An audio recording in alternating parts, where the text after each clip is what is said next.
Let's start with the federal government's evolving response to foreign election interference attempts.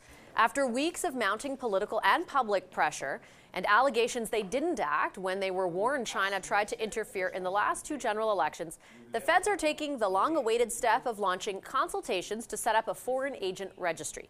International Trade Minister Mary Ng is with us now from the UK. Hi, Minister. Good to see you. It's terrific to see you, Vashi. I appreciate you making the time from overseas.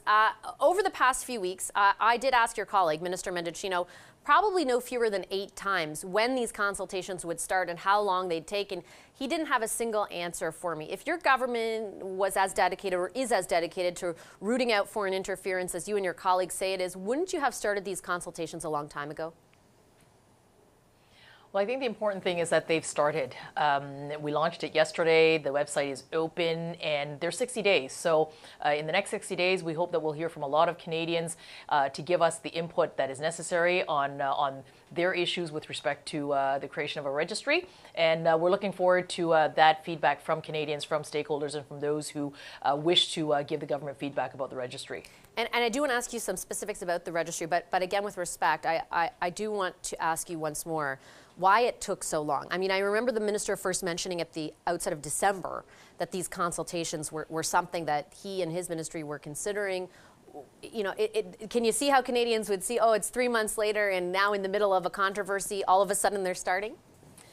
Well, I think that what I would say to Canadians is that I understand where Canadians are coming from. They want to feel reassurance that the institutions that are there for them is working. And the registry is one part of a range of initiatives that we are doing and that we've always been doing. Is there a world in which at the end of those consultations your government decides against pursuing a registry?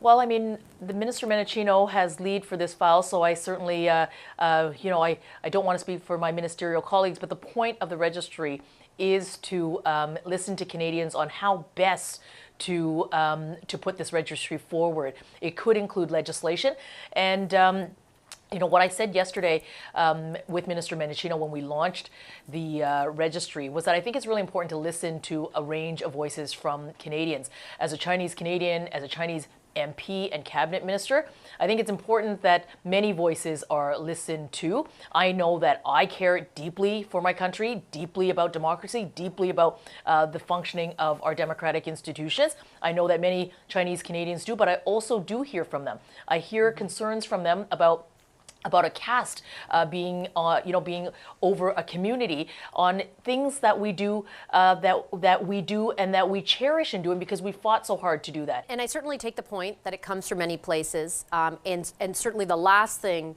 any of us should be trying to do is further any kind of hate going towards the Chinese community in this country, and I appreciate you making those points. But the focus is not, over the past 3 weeks, on alleged interference from other countries. And where the registry is concerned, does that mean, for example, that your government is considering not specifically naming China in, encompassing the types of foreign operatives who have to register? And I ask you that question because I spoke to the former Prime Minister of Australia, Malcolm Turnbull, who brought that law in 2018 to Australia. They did not specifically name China at the time. He said it was a colossal mistake and hasn't actually done anything as a result to root out Chinese foreign interference. I think the point to this that we are pursuing in the registry is to make sure that there is greater transparency and that there is another tool to protect Canadians against foreign interference.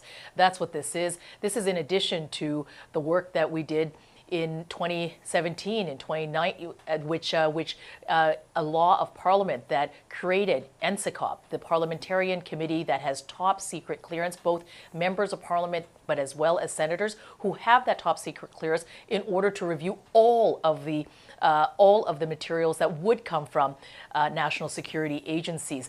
In 2019, we stood up a independent group of, and you've heard this, right? I mean, and we've made the point, and I pardon the interruption, Minister, and we've, we have at length, in no way am I inferring here or insinuating that your government has not done a lot around foreign interference. But the point that Canadians have made over the last 3 weeks in light of these new allegations is that they want you to do more, right? So even on the basic question of whether or not this foreign registry will proceed, regardless of the determination of how, you didn't provide a specific answer. Is it a question of how, not if? I think it's very much a question of how. It's about getting it right. Okay, Minister, just before I let you go, I wanted to ask you about a different subject. It's been 3 months exactly since the Ethics Commissioner found you violated the Conflict of Interest Act, and we haven't spoken since. You were found to be in contravention of that act because your office awarded 2 contracts worth $22,000 to your friend's company. How did you not realize steering that process was a conflict of interest? I failed to recuse myself from any dealings that ultimately led to the awarding of that contract, and for that, I regret. And it was a mistake, and I apologize for that. Canadians expect me to continue to keep working hard. I've committed to continuing to do that. But I would say that with respect to the contract, I said this to the Ethics Commissioner, to the Ethics Committee when I appeared. The awarding of the contract met the Treasury Board guidelines. The services were provided and they met the Treasury Board guidelines. What I failed to do was to recuse. For that, I apologize. For that, it was a mistake. And what I would say to Canadians is I will continue to work hard in my capacity. And that's the only way I know how to to keep doing this work for Canadians, in service of Canadians. I understand that it met the procurement rules, but it obviously did not meet the ethics law. Why was ethics not a bigger consideration for you? It is a consideration, and on reflection, today we have training that is there for my staff and another set of training for myself. It is making Minister, sure that we have the necessary. Do you need training, respectfully, do you need training to know not to give your friend a contract? It was a mistake.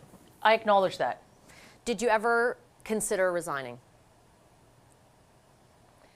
I've said that in making this mistake, I need to work very, very hard to earn the trust of those to whom I serve in my riding, but indeed across Canada. But no, I will keep working hard for Canadians. Did you ever consider paying any of the money back, since it is taxpayer money? As I said to the commissioner, to the committee, the contracts were awarded, they met Treasury Board guidelines.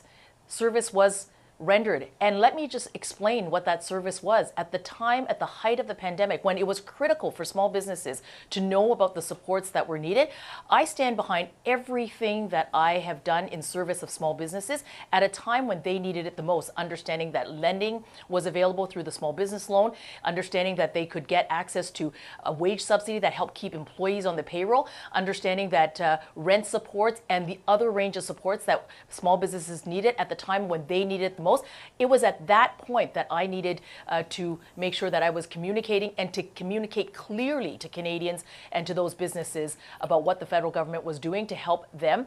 And today we have just under 1 million businesses that have taken advantage of those loans and that got through the pandemic because of this programming. And certainly, Minister, I'm not taking away from the objectives of those programs or your need to communicate that to small businesses. I remember interviewing you during that period on this very subject countless times in order to help the government do that, right? To help people who were suffering.